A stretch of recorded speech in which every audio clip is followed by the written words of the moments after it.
So hi friends, welcome back to my channel no destination.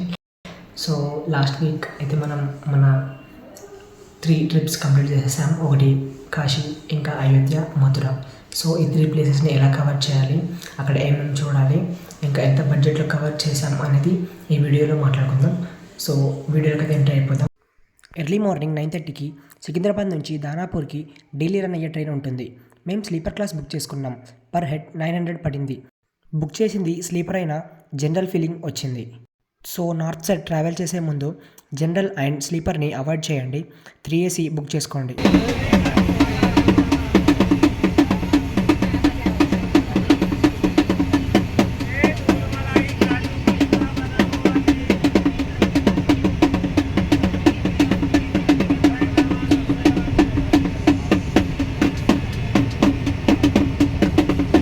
మన Indian రైల్వేస్లో free circus కూడా provide చేస్తున్నారు.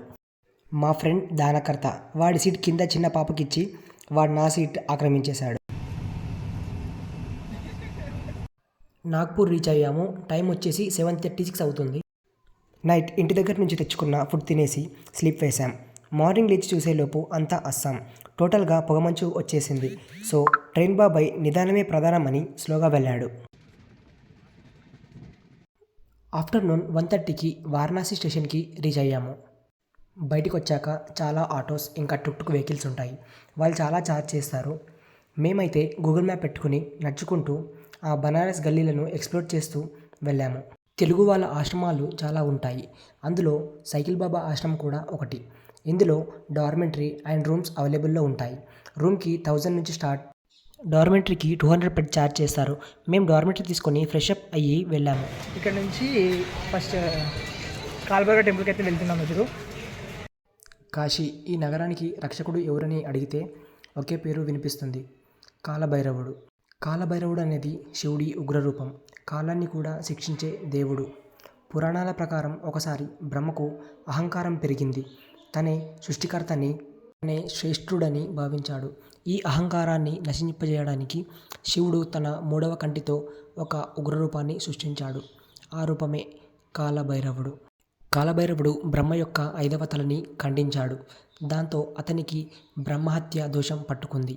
ఆ దోషం నుండి విముక్తి పొందడానికి కాలభైరవుడు భూమి అంతా తిరిగాడు. కానీ ఎక్కడా దోషం తొలగలేదు. చివరికి అతను కాశీకి చేరుకున్నాడు. కాశీలో అడుగుపెట్టగానే బ్రహ్మహత్య దోషం స్వయంగా విడిపోయింది. అప్పుడే శివుడు ప్రత్యక్షమై ఒక వరం ఇచ్చాడు. ఇకపై కాశీకి నీవే రక్షకుడు. నా అనుమతి లేకుండా ఈ నగరంలో ఎవరు ఉండలేరు. ఓకే, కాలభైరవుడిని కాశీ కోత్వాల్ అంటే కాశీ యొక్క పోలీస్ రక్షకుడు అంటారు. ఈరోజు కూడా కాలభైరవ దర్శనం లేకుండా కాశీ యాత్ర పూర్తయినట్లు భావించరు.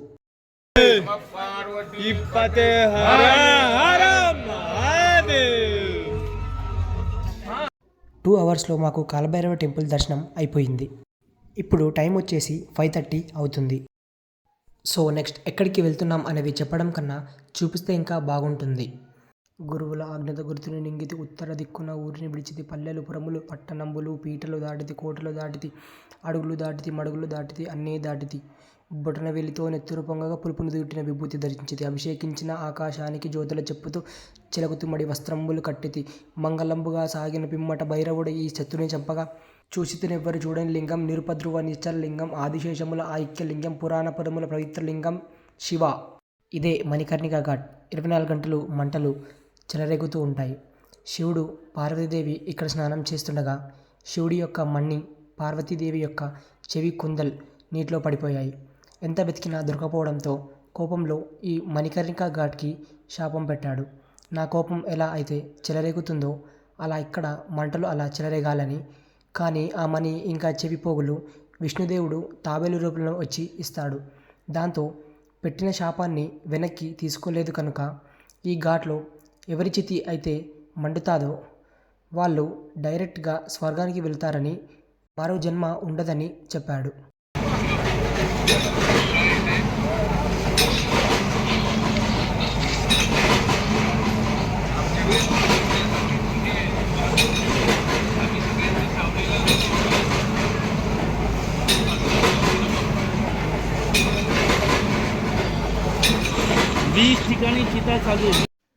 ఇదే Lalita Ghat main temple entrance. ఇవి ఇక్కడి నుంచి పక్కన ఉన్న దశశ్వేత ఘాట్కి 6:30 లోపు వెళ్ళినాం.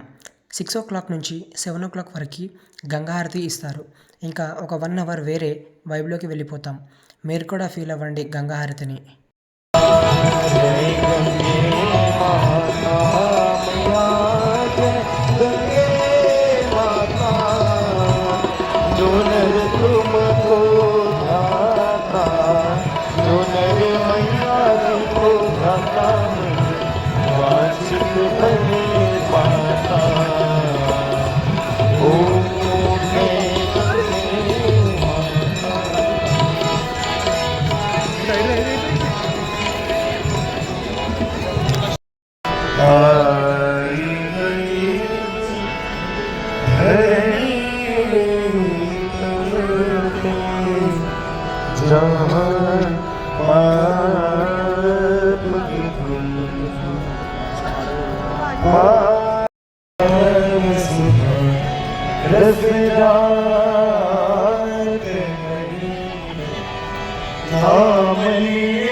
గంగా హారతి కంప్లీట్ చేసుకొని పక్కన ఘాట్లో ఉన్న ఒక గిటారిస్ట్ సాంగ్ విన్నాము.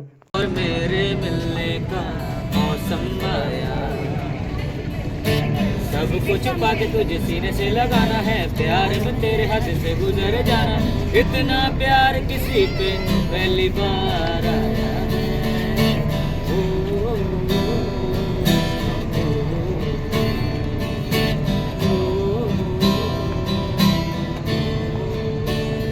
मोहब्बत बरसा देना तू सावन आया, तेरे और मेरे मिलने का मौसम आया, सब कुछ पाके तुझे सीने से लगाना है, प्यार में तेरे हाथ से गुजर जाना, इतना प्यार किसी पे पहली बार आया है।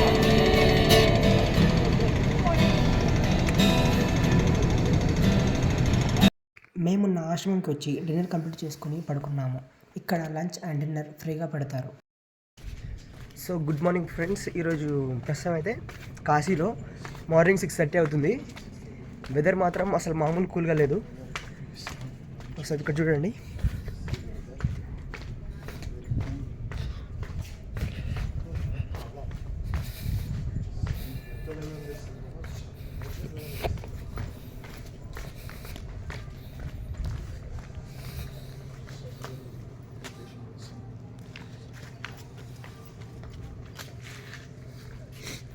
సో ఇది వచ్చేసి నారదా ఘాట్. కాశీకి వచ్చినప్పుడు ఈ ఘాట్లో స్నానం చేయడం అవాయిడ్ చేయండి. ఈ ఘాట్లో స్నానం చేయడం వల్ల మ్యారీడ్ కపుల్ విడిపోతారంట. డౌట్ ఉంటే గూగుల్ చేసి చూడండి.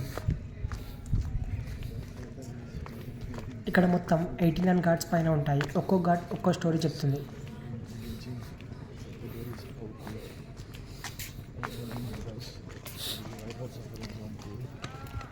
సో మేమైతే ఇప్పుడు ఫ్రెష్ అప్ అవ్వడానికి వెళ్తున్నాం. ఫ్రెష్ అప్ అయ్యేసి అక్కడ నుంచి కాశీ విశ్వనాథుని దర్శించడానికి వెళ్తున్నాము.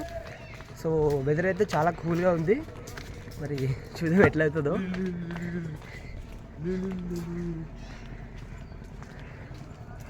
ఈ చలికి నా గొంతంతా పోయింది. ఇంకా ఈరోజు చాలా తక్కువ ఉంది ఢిల్లీతో పోల్చుకుంటే. సో ఇది వచ్చేసి రాజాఘాట్.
ఇది వచ్చేసి బాబు పాండే ఘాట్.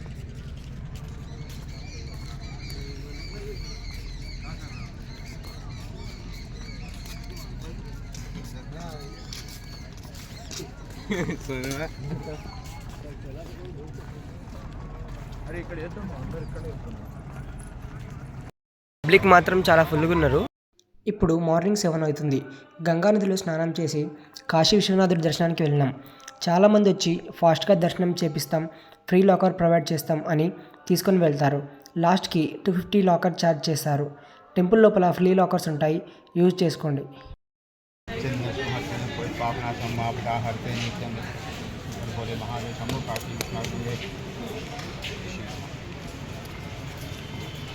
మాకు 45 మినిట్స్లో దర్శనం కంప్లీట్ అయ్యింది. బయటకు వచ్చి రస్మలై ట్రై చేశాం. సో ఇది వచ్చేసి రస్మలై, అసలు వేరే లెవెల్లో తింటాయి మాత్రం. కాశీలో మనకి శ్రీ విశాలాక్షి దేవి శక్తిపీఠం ఉంటుంది. ఈ టెంపుల్స్ అన్నీ పక్కపక్క గల్లీలో ఉంటాయి. మేము దర్శనం కంప్లీట్ చేసుకొని 365 రోజులు 3 పూటల ఉచిత భోజనం పెట్టే దగ్గరికి వచ్చేసాం.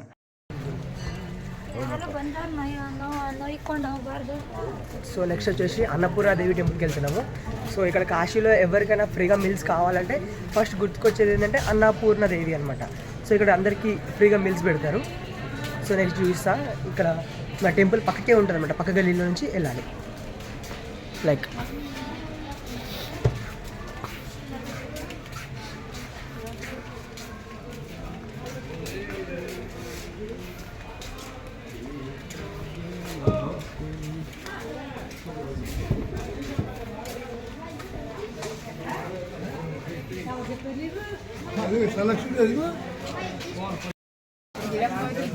సో ఇదే అన్నపూర్ణ టెంపుల్కి వెళ్ళే దారి అన్నమాట.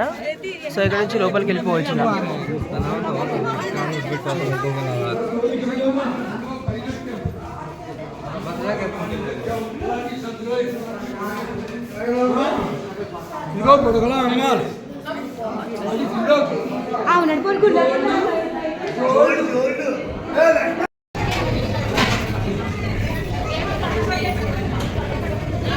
అన్నపూర్ణ దేవాలయంలో ఫ్రీగా టిఫిన్ కూడా పెడతారు. సో ఇప్పుడే ఫ్రీగా టిఫిన్ తినేసి బయటికి అయితే వచ్చినాము.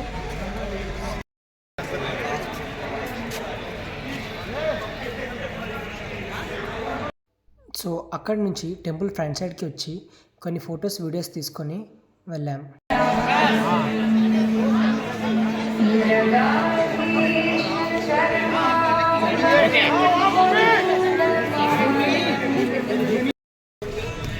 సో ఇది వచ్చేసి మణికర్ణిక ఘాట్. ఇక్కడికి వచ్చాక డబ్బు, పేరు, గొప్పలు ఏమీ పనికిరావు. మనిషి అంటే చివరికి ఇంతేనా అన్న ప్రశ్న గుండెల్లో గుచ్చుతుంది. చివరగా మణికర్ణికా ఘాట్ మరణం గురించి కాదు, మన బ్రతుకు ఎంత చిన్నదో, మన వాళ్ళు మనకెంత ముఖ్యమో గుర్తు చేసే చోటు.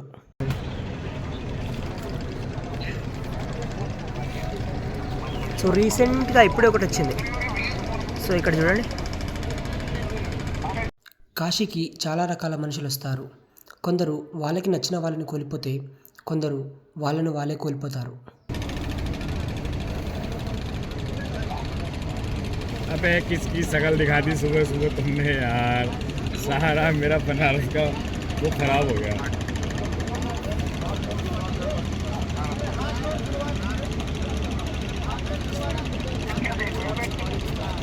यार ये देख रहा हूँ मैं, కింద కూడా చేస్తారు, పైన కూడా మంట పెడతారు. సో పైన కూడా వెళ్ళి చూద్దాం ఎట్లుందో.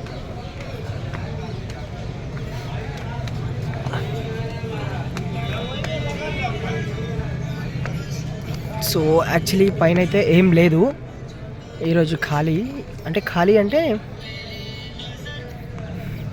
చితి ఎక్కడైనా మండుతుంది, లైక్ కింద కావచ్చు పైన కావచ్చు.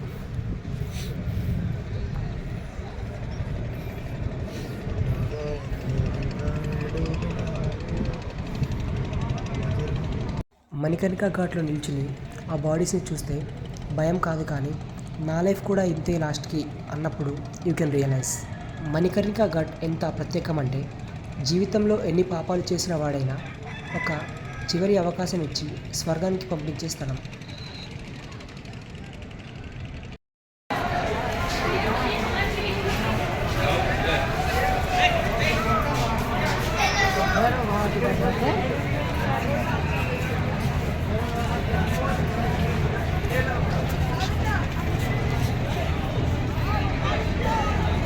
ఎన్ని తీసిన అదే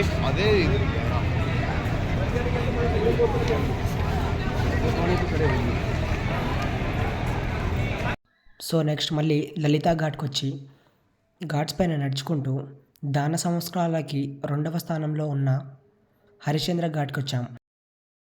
ఇప్పుడు వచ్చేసి మార్నింగ్ 11 అవుతుంది, ఇంకా అసలు ఎండ లేదు ఇంకా కాశీలో. ఇప్పుడు ప్రస్తుతం మనం వచ్చేసి హరిశ్చంద్ర ఘాట్లో ఉన్నాం. హరిశ్చంద్ర ఘాట్ సేమ్ మణికర్ణికా ఘాట్ ఎట్లానో హరిశ్చంద్ర ఘాట్ అట్లా మీకు చూపిస్తా చూడండి.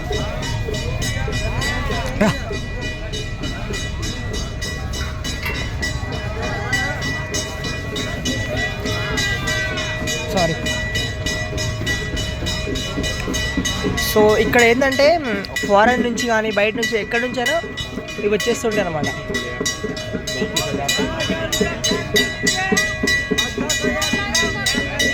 సో ఇది ఇప్పుడున్న డెడ్ బాడీ. సో దీన్ని కూడా కాల్ చేస్తారు ఇప్పుడు. సో రీసెంట్లీగా ఇప్పుడు ఇంకొకటి.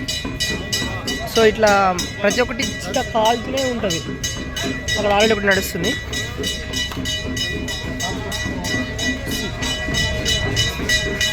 ఒకప్పుడు హరిశ్చంద్రుడు అనే రాజు ఉండేవాడు. ఆయన ఎలాంటి పరిస్థితుల్లోనూ సత్యాన్ని వదలని వ్యక్తి. ఆయన సత్యాన్ని పరీక్షించడానికి ఋషి విశ్వామిత్రుడు కఠినమైన పరీక్షలు పెట్టాడు. సత్యం కోసం హరిశ్చంద్రుడు తన రాజ్యాన్ని, సంపదలను కోల్పోయాడు. చివరికి తన భార్య, కొడుకుల నుండి కూడా దూరమయ్యాడు. చివరికి కాశీలోని శ్మశానంలో కూలీగా పనిచేస్తూ శవాల దహనానికి చందా వసూలు చేయాల్సి వచ్చింది. ఒకరోజు అతని భార్య చంద్రమతి తన కొడుకు శవాన్ని తీసుకొచ్చినప్పుడు కూడా సత్యం కోసం ఆమెని మినహాయించలేదు. అతని సత్యనిష్ఠని చూసి దేవతలు ప్రత్యక్షమయ్యారు. విశ్వామిత్రుడు కూడా తల వంచాడు. అందుకే ఆ శ్మశానం హరిశ్చంద్ర ఘాట్గా ప్రసిద్ధి చెందింది. లాస్ట్ రవీంద్ర ఆర్ రవిదాస్ ఘాట్ అస్సీ ఘాట్ పక్కన ఉంటుంది. అస్సీ ఘాట్, గంగా మహల్ ఘాట్, రివాన్ ఘాట్, తులసి ఘాట్, బందీలాల్ ఘాట్, జానకి ఘాట్. తులసి ఘాట్ వారణాసిలో ప్రసిద్ధ ఘాట్. సంతోషకరమైన భక్తి, చరిత్ర, సాంస్కృతిక కలయికల్లో ప్రత్యేకత పొందింది. ఇది సంతా తులసిదాస్కి అంకితం చేయబడింది. అతను ఇక్కడ జీవించి రామచరిత్రనామం వంటి పుస్తకాలు రచించాడు. ఇక్కడ గంగా స్నానం, పూజలు, ఉత్సవాలు, నగద్యాయ వంటి ప్రదర్శనలు జరుగుతాయి. తులసి ఘాట్ పక్కన లోలార్ కుండ్ ఉంది. ప్రాచీన పవిత్ర కుండ్ మరియు సూర్యుని పూజకు ప్రసిద్ధం. ప్రత్యేకంగా లోలార్గ్ షష్ఠి పండుగ సమయంలో భక్తులు స్నానం చేసి సంతాన సంపద, ఆరోగ్యం, ఆశీస్సులు కోరుతారు.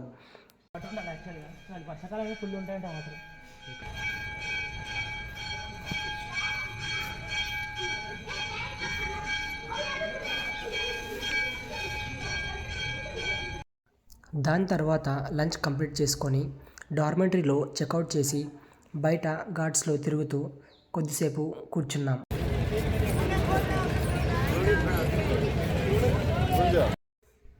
ఇప్పుడు టైం వచ్చేసి 2:30 అవుతుంది. దాని తర్వాత 100 రూపీస్కి బోట్ రైడ్ చేశాము. మనకి 40 గార్డ్స్ కవర్ చేస్తారు. ఇంకా ప్రైవేట్ బోట్స్ కూడా తీసుకోవచ్చు.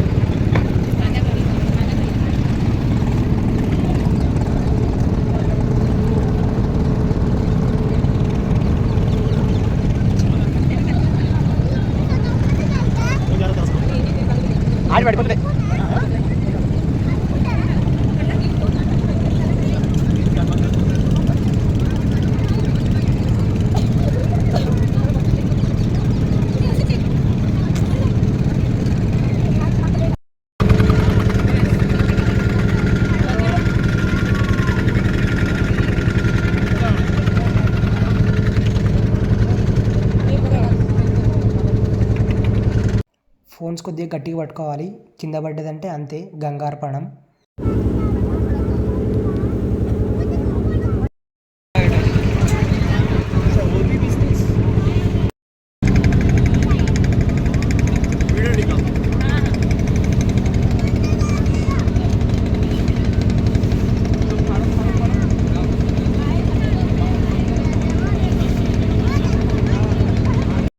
कब्जा उतार दी। माँ ने बोली कि देख कर आप मंदिर घाट नहीं होगा तो दूर तक खर्च उतार दी। यहाँ पर बेटा आके देखा कि घर भी चढ़ा हो गया, मंदिर भी चढ़ा हो गया। आगे दूर तो कोई कब्जा नहीं उतारता।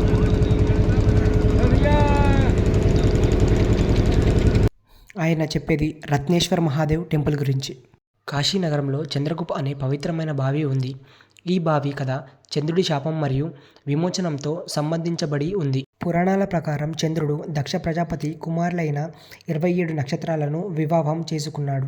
కానీ చంద్రుడు రోహిణి మాత్రమే ఎక్కువగా ప్రేమించాడు. ఇది చూసి మిగిలిన నక్షత్రాలు బాధపడి తండ్రి దక్షునికి ఫిర్యాదు చేశాయి. దక్షుడు కోపంతో చంద్రుడిని శాపించాడు. నీ కాంతి క్రమంగా తగ్గిపోతుంది. ఆ శాపం వల్ల చంద్రుడు తన తేజస్సుని కోల్పోయాడు. శాప విమోచనం కోసం చంద్రుడు కాశీకి వచ్చి పరమశివుణ్ణి శరణు పొందాడు.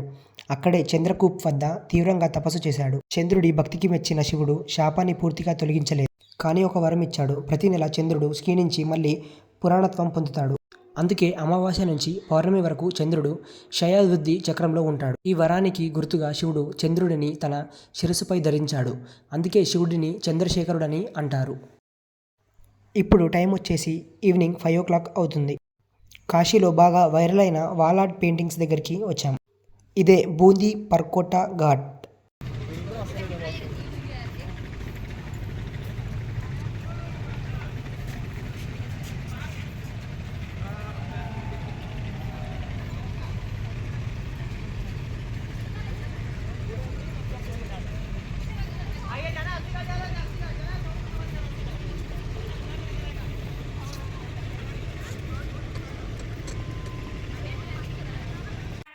మనం నెక్స్ట్ వెళ్ళేది మృత్యుంజయ కూప్. కూప్ అంటే బావి అని అర్థం. కాశీలో ఉన్న పవిత్ర స్థలాలలో మృత్యుంజయ కూప్ ఒకటి. ఈ కూప్ పేరు మృత్యువును జయించిన పరమశివుని సూచిస్తుంది. పురాణాల ప్రకారం మార్కండేయుడనే బాలుడిని అకాల మృత్యు శాపం ఉందని తెలుసుకుని శివుడిని భక్తితో ప్రార్థించాడు. మార్కండేయుడు మహామృత్యుంజయ మంత్రం జపిస్తూ శివలింగాన్ని ఆలింగనం చేసుకున్నాడు. యముడు మార్కండేయుడిని తీసుకెళ్లేందుకు వచ్చినప్పుడు శివుడు ఉగ్రరూపంతో ప్రత్యక్షమయ్యాడు. శివుడు యముని నిలిపివేసి మార్కండేయుడికి దీర్ఘాయుషు వరం ఇచ్చాడు. ఈ సంఘటన సమయంలో శివుడు తన త్రిశూలంతో భూమిని తాకగా అక్కడ నుండి పవిత్ర జలం వెలువడింది. ఇది మృత్యుంజయ కూప్. ఈ కూప్ దర్శనం చేస్తే మరణ భయం తగ్గుతుందని, దీర్ఘకాలిక వ్యాధులు శాంతిస్తాయని నమ్మకం. సో లాస్ట్కి మళ్ళీ అన్నపూర్ణాదేవి టెంపుల్కి వెళ్ళి అక్కడ డిన్నర్ కంప్లీట్ చేసుకొని టుక్ టుక్ వెహికల్ అయితే ఎక్కేసాం.